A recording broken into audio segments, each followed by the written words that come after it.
Assalamualaikum warahmatullahi wabarakatuh. Waalaikumsalam warahmatullahi wabarakatuh. Bismillah walhamdulillah wassalatu wassalamu ala rasulillah Sayyidina Muhammad bin Abdillah wa ala alihi wa sahbihi wa mawalah. Nawaitu ta'aluma wa ta'lim wa tadhakur wa tadhkir wa naf'a wal intifa' wal ifadata wal istifadah wal hasana tamassuki bi kitabillah wa sunnati rasulillah sallallahu alaihi wasallam wa du'a ilal huda wa dalalata ala al khair ibtigha awajhillah wa mardatihi wa qurbihi wa thawabihi subhanahu wa ta'ala wa man wa bihi masyayikhuna wa ma'alim Allah subhanahu wa ta'ala nasalihin. Asallallahu subhanahu wa ta'ala an yaj'alana wa iyyakum minal ulama'il 'amilin al-faizina bi'ilmil yaqin wa 'ilmil yaqin wa haqqil yaqin ma'al lutfi wal afiyah. Allahumma inna nas'aluka 'ilman nafi'an wa rizqan wasi'an halalan katsiran thayyiban mubarakan wa amalan mutaqabbalan wa waladan shalihan wa umran tawilan wa badanan sahihan wa shifaan min kulli da'in wa saqamin bi rahmatika ya arhamar rahimin. Allahumma inna nas'aluka ilman laduni wal mashraba safil haniya wa hal yadhuni. Allahumma inna na'udzubika min ilmin la yanfa' wa min qalbin la yakhsha wa min nafsin la tashba' wa min aynin la tadma' wa min da'watin la yustajabu laha. Subhanaka la ilma lana illa ma 'allamtana innaka antal alimul hakim. Tub 'alaina innaka antat tawwabur rahim. Allahumma rzuqna fahman nabiyyin wa hifdzal mursalin wa sur'atan minal muqarrabin. Salli wa sallim ala sayyidina Muhammadin wa ala jami'il anbiya wal mursalin walhamdulillahi rabbil alamin. Para hadirin, hadirat, muslimin, muslimat, rahimani wa iyyakumullah. Alhamdulillah, di malam ini Allah subhanahu wa ta'ala telah mengumpulkan kita di tempat yang merupakan salah satu tempat yang dibanggakan oleh Allah subhanahu wa ta'ala, yaitu Raudhatun min Riyadil Jinan, taman surga Allah subhanahu wa ta'ala. Yang di tempat ini kita bersama-sama membaca zikir kepada Allah, membaca salawat kepada Nabi sallallahu alaihi wasallam, dan membaca sifat-sifat yang wajib bagi Allah subhanahu wa ta'ala, serta kita mengkaji ilmu tauhid dan ilmu fikih yang merupakan dua disiplin ilmu yang wajib kita pelajari. Yang saya hormati segenap para kesepuhan, Bapak RT mungkin berhalangan hadir, kemudian Bapak Ustadz Maskun, Ibu dan Bapak sekalian, yang mudah-mudahan kedepannya kita selalu istiqomah di dalam menghadiri kajian ini, dan semoga saudara-saudara kita yang masih belum sempat ikut hadir, semoga diberikan taufik dan hidayah oleh Allah subhanahu wa ta'ala. Allah bukakan hati mereka sehingga memiliki keinginan untuk menambah ilmu agama Allah subhanahu wa ta'ala sebagai bekal untuk beribadah kepada Allah. Amin ya rabbal alamin. Ibu dan bapak yang berbahagia, kita mulai kajian yang pertama, kitab Jawharatul Tauhid, dan kita telah sampai pada bait yang ke-81. Bismillahirrahmanirrahim. Wa malikun wasairul a'immah kaza Abul Qasim hudatul ummah. Wallahu a'lam bimuradih. Wa malikun wasairul a'immah. Imam Malik dan imam-imam yang lain, kata Abul Qasim, begitu juga Imam Abul Qasim Junaid al-Baghdadi. Hudatul Ummah adalah para pimpinan-pimpinan umat, adalah imam-imam umat Nabi Muhammad SAW, adalah ulama-ulama yang berdakwah mengajak umat Nabi Muhammad untuk kembali kepada ajaran Islam yang sebenar-benarnya. Di sini Al-Imam Asy-Syaikh Al-Laqani ingin menjelaskan kepada kita tentang ulama-ulama yang sangat berjasa di dalam perkembangan Islam hingga sampai kepada kita. ulama-ulama yang merupakan rujukan kita di dalam berakidah, bertauhid, dan berfikih ataupun beribadah. Yang mana beliau pertama menyebutkan nama seorang ulama besar, yaitu Imam Malik. Imam Malik, beliau adalah salah satu ulama besar yang Allah munculkan di kota Madinah Al-Munawwarah. Meskipun secara hadis tidak ada secara lugas, tegas dan jelas menunjukkan tentang keutamaan Imam Malik, tapi ada sebuah hadis yang berbunyi yusiku antudraba akbadul ibili yatlubuna ilma fala yaziduna ahadan a'lama min alimil madinati. Suatu saat nanti akan banyak para penuntut ilmu, orang yang meninggalkan kampung halaman demi menuntut ilmu, dan mereka tidak menemukan seseorang yang lebih alim daripada alim Madinah. Dan alim Madinah di sini kebanyakan ulama mengarahkannya kepada Imam Malik. Di dalam hadis ini Rasul tidak mengatakan dia Imam Malik, tapi Nabi mengatakan bahwa nanti akan ada seorang ulama, seorang alim, imam di kota Madinah yang tidak ada seorang pun lebih alim daripadanya. Banyak orang-orang yang datang dari luar Madinah sengaja datang ke Madinah hanya ingin berguru kepada beliau. Dan yang mengarah kepada hadis Nabi ini hanya Imam Malik radhiyallahu anhu. Karena terbukti, ya, kanu yazdahimuna ala babihi li talabil ilmi. Orang-orang berbondong datang ke tempat Imam Malik hanya untuk menuntut ilmu. Ya, bahkan jumlahnya tidak terhitung. Jangankan murid Imam Malik, guru Imam Malik saja lebih dari 1000 gurunya.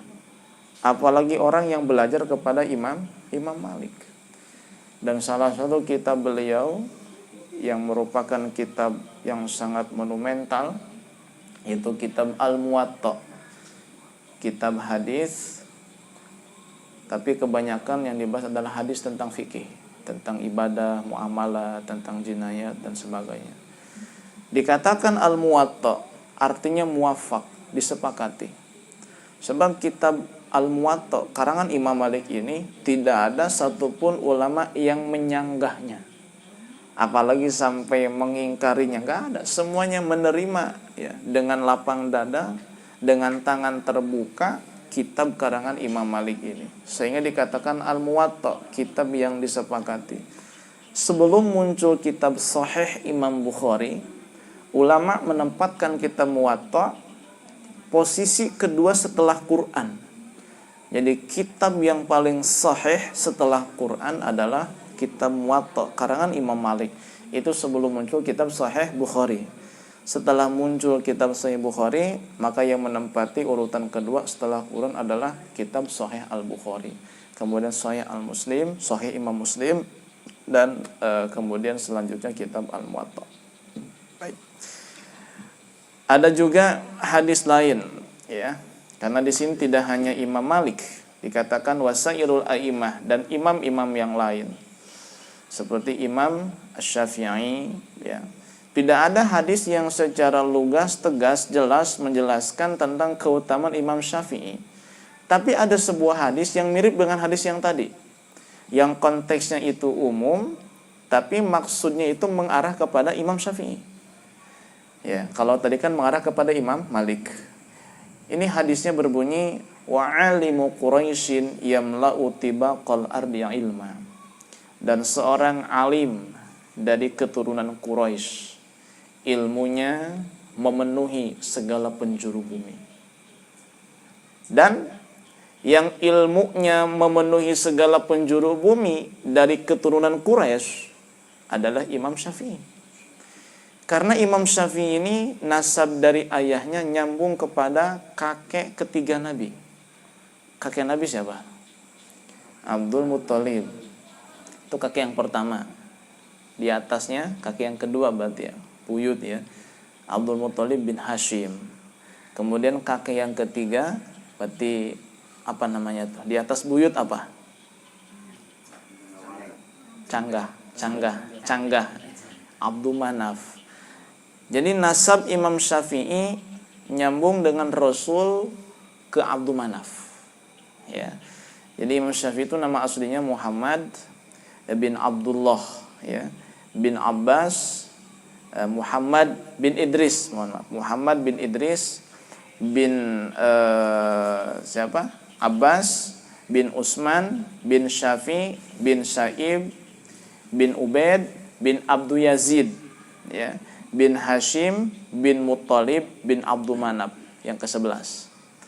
Ya, Muhammad bin Idris bin Abbas bin Utsman bin Syafi bin Sa'ib bin Ubaid bin Abdul Yazid bin Hashim bin Muttalib bin Abdul Manaf yang ke-11. Kalau Nabi Muhammad kan Muhammad SAW bin Abdullah bin Abdul Muttalib bin Hashim bin Abdul Manaf, urutan yang ke-5. Kalau Imam Syafi'i urutan yang ke-11. Itu dari bapak. Nah, kalau dari ibu ternyata Imam Syafi'i masih nyambung kepada Siti Fatimah, kepada Nabi sallallahu alaihi wasallam. Ibunya Imam Syafi'i bernama Fatimah binti Abdullah bin Husain bin Ali bin Abi Thalib dan bin Fatimah binti Rasulullah sallallahu alaihi wasallam. Jadi nyambung kepada Nabi ya. Kalau dari bapak nyambung ke kakeknya Abdul Manaf. Kalau dari ibu langsung nyambung kepada Nabi sallallahu alaihi wasallam. Berarti Imam Syafi'i ini keturunan Quraisy. Ya, yang ilmunya menyebar, memenuhi seantero jagat raya. Maka tidak ada satupun negara melainkan di dalamnya ada umat Islam yang bermadzhab Imam Syafi'i, bermadzhab Syafi'i. Dan penganut mazhab yang terbesar ya penganut mazhab Imam Syafi'i. Mazhab terbesar di dunia mazhabnya Imam Syafi'i. Ini sesuai dengan hadis Nabi sallallahu alaihi wasallam, alimu Quraisyin yamla'u tibaqal ardi ilma. Seorang alim dari kabilah Quraisy ilmunya menutup, memenuhi seantero jagat raya, seantero bumi. Ada yang mengatakan alim di sini ya Ibnu Abbas, tapi kebanyakan mengatakan Imam Syafi'i. Ini hadis ya, secara tekstual kan ini umum, cuman mengarah mananya kepada Imam Syafi'i. Begitu pula dengan Imam Abu Hanifah. Imam Abu Hanifah ini nggak ada hadis yang menjelaskan tentang keutamaan Imam Abu Hanifah secara khusus. Tapi hadis yang umum mengarah kepada Imam Abu Hanifah, yaitu hadis ya yang berbunyi lau kana ilmu bis suraya lana lahu rijalun min Faris. Seandainya ilmu ada di bintang Suraya ya. Bintang Suraya di mana Suraya? Di atasnya. Seandainya ilmu ada di bintang Suraya, niscaya bisa diraih oleh pemuda-pemuda yang berasal dari Persia. Siapa itu? Ulama mengatakan, kebanyakan ulama mengatakan yang mengarah kepada hadis itu adalah Imam Abu Hanifah. Karena Imam Abu Hanifah berasal dari Faris, ya. Bukan Faris perapatan Cisoka, bukan. Ya. Ini Faris Persia, ya. Jadi Imam Abu Hanifah berasal dari sana. Gitu. Wa Malikun wasairul a'imah, Imam Malik dan imam-imam yang lain. Imam Malik radhiyallahu anhu, beliau wafat tahun 179 Masehi Hijriah, dimakamkan di Madinah. Kemudian Imam Abu Hanifah ya, beliau wafat tahun 150 Hijriah ya. Kemudian Imam Syafi'i, beliau lahir tahun 150 Hijriah, wafat tahun 204 Hijriah. Berarti usianya hanya 54 tahun. Ada yang 54 di sini? 51. Dikit lagi. Umur 54 Imam Syafi'i tutup usia, tapi ilmunya barokah sampai sekarang masih ada. Ini buah keikhlasan. Ya. Ya, 54 usia Imam Syafi'i. Imam Syafi'i usia 7 tahun sudah hafal Quran. Umur 10 tahun hafal kitab Al-Muwatta. umur 15 tahun mendapat izin dari Imam Malik memberi fatwa. 15 tahun. Anak kita 15 tahun ya baru kelas berapa ya? Sanawiyah, SMP. Belum lempeng. Nggak bakal lempeng sampai tua juga. Imam Ahmad bin Hambal ini wafat pada tahun 241 Hijriah. Imam Syafi'i ya dimakamkan di Qahirah di Mesir. Sempat setelah beliau wafat beberapa tahun ke depan, beberapa tahun kemudian, berdasarkan instruksi dari pejabat yang berkuasa pada masa itu, mengharuskan jenazah Imam Syafi'i dipindahkan ke Baghdad. Ya. Karena emang Imam Syafi'i sebelum di Mesir kan di Baghdad dulu. Di Baghdad itu Imam Syafi'i mendirikan mazhab, ya, namanya mazhab apa? Mazhab Qadim. Ya. Setelah pindah ke Mesir, mendirikan mazhab baru, namanya mazhab Jadid. Maka dalam mazhab Syafi'i ada dua qaul qadim, qaul jadid. Qaul qadim itu pendapat atau ijtihad Imam Syafi'i ketika di Baghdad, Irak. Sedangkan qaul jadid itu ijtihad Imam Syafi'i ketika sudah di Mesir. Jadi iya, lama sama baru. Jadi biasalah perubahan ijtihad itu, ya. Nah, salah satunya yang sangat jelas sekali yaitu waktu sholat maghrib, ya. Waktu sholat maghrib di dalam mazhab atau di dalam qaul qadim, waktunya itu ya sekarang, dari mulai terbenam matahari sampai hilangnya mega-mega merah, sampai masuk waktu isya. Tapi di dalam qaul jadid, ijtihad Imam Syafi'i pada saat beliau sudah pindah ke Mesir, beliau mengatakan waktu sholat maghrib itu tidak sampai hilangnya mega-mega merah. Dari terbenamnya matahari sampai ia melakukan sebab-sebab sholat dan sholat maghrib serta 2 rakaat ba'diyah, selesai sudah. Jadi kalau diperkirakan misalnya sebab-sebab sholat kan adzan, kemudian iqamah, kemudian sholat qabliyah, kemudian bersuci, menutup aurat, maghrib 3 rakaat, ba'diyah 2 rakaat. Itu kalau dibuat waktu berapa menit kira-kira? Dari mulai adzan dengan rangkaian yang tadi. Ada 20 menitan ya. Maka waktu maghrib cuma segitu doang. Jadi antara maghrib dengan isya ada waktu kosong. Ya, sebagaimana antara subuh dengan zuhur ada waktu kosong kan? Waktu bukan sholat fardu. Nah, dulu Imam Syafi'i ketika masih di Baghdad, beliau mengatakan waktu maghrib panjang dari mulai. Karena ulama pun terbagi 2 pendapat itu. Misalnya ada yang mengucapkan, mungkin dia milih ulama yang mengatakan ini yang lebih unggul daripada pendapat yang haram, atau sebaliknya, karena kita bukan mujtahid fatwa. Nah gitu ya. Karena sebagian orang kan kadang memaksakan pilihan dia untuk orang lain. Pokoknya haram, titik. Ya. Jangan ikutin ulama. Oh, kenapa sih? Ulama juga berbeda pendapat. Ini masalah sudah, mohon maaf, ratusan tahun, Pak. Bukan cuma tahun sekarang. Ya, mungkin hebohnya karena mungkin sekarang ya zamannya media sosial, akhirnya kan dibuat setiap tahun rame. Memang yang harus seperti itu juga, biar dunia ini ada seninya gitu ya, biar nggak lurus aja, ya agak rame lah dikit ya, biar nggak sepi gitu. Fawajibun taqlidu habrin minhum. Berarti kesimpulannya kita nih kan bukan mujtahid mutlak. Jangankan mujtahid mutlak, mujtahid madhab bukan, mujtahid fatwa bukan. Kita mah harus taklid, udah titik. Gimana kata ulama kita? Ulama kita pun ya kata ulamanya lagi, sampai nyambung ke Imam Syafi'i. Ya, gitu. Ini keterangan nih, fawajibun taqlidu habrin minhum. Jadi kalau ada yang nanya, mana sih ya kitab yang mengatakan bahwa wajib kita bertaklid ini? Fawajibun taqlidu habrin minhum. Hanya satu, Pak, jangan banyak-banyak. Ya, kalau Syafi'i aja, jangan pindah-pindah. Kecuali dalam keadaan darurat. Ya, kalau kita paksakan ngikut pendapat Imam Syafi'i, berat bagi kita melaksanakannya. Sedangkan di dalam kaidah Imam Syafi'i ada kaidah gini, al-masyaqqatu tajlibut taisir. Kesulitan itu bisa mendatangkan kemudahan. Jadi kalau sulit, ambil yang mudah.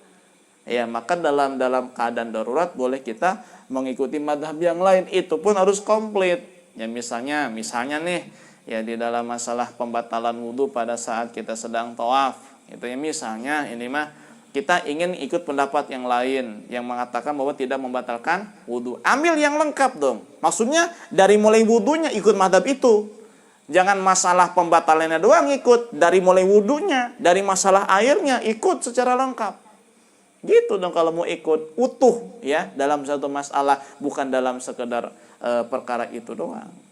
Nah, kata siapa wajib bertaklid bagi orang yang bukan mujtahid mutlak? Kada hakal qaumu bilafdin yufhamu, sebagaimana telah dikatakan oleh para ulama. Ulama siapa? Ahli usul, ahli fikih, dan ahli hadis. Ya, ulama ahli usul, ahli hadis, ahli fikih telah sepakat hukumnya taklid di dalam fikih adalah wajib bagi orang yang belum sampai pada tingkatan mujtahid mutlak. Bahkan ada pendapat yang mengerikan. Setelah imam yang 4 itu, sampai zaman sekarang belum ada lagi mujtahid mutlak. Belum ada lagi. Tapi tidak tertutup. Pintu mujtahid mutlak tetap terbuka. Cuman belum ada yang menguasainya, yang mumpuni. Nanti yang akan menjadi mujtahid mutlak selanjutnya adalah Khalifatullah al-Imam al-Mahdi alaihi salam dan Nabiullah Isa alaihi salam. Tuh mujtahid mutlak ya. Boleh nanti taklid kepada Imam Mahdi ya. Bukan kepada Haji Mahdi, bukan. Ya, Imam Mahdi. Nah, Apalagi kita yang bodoh ya, iya. Karena kan sekarang Masya Allah para ulama aja, para itu aja harus taklid ya. Apalagi kita wa asbitan wallahu a'lam bissawab.